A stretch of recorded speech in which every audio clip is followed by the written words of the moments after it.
Service in Louisville has issued a severe thunderstorm warning for eastern Dubois County, northwestern Crawford County, central Orange County until 12:15 a.m. Eastern Daylight Time.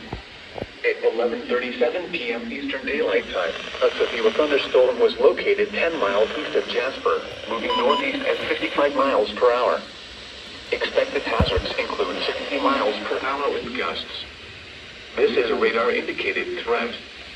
The following impacts are expected. Expect damage to roofs, siding, and trees.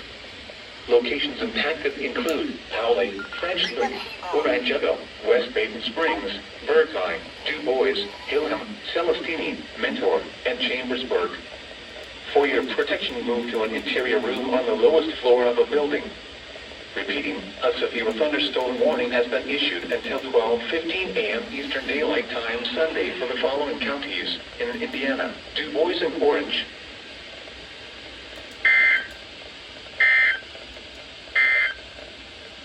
This is NOAA All Hazards Radio.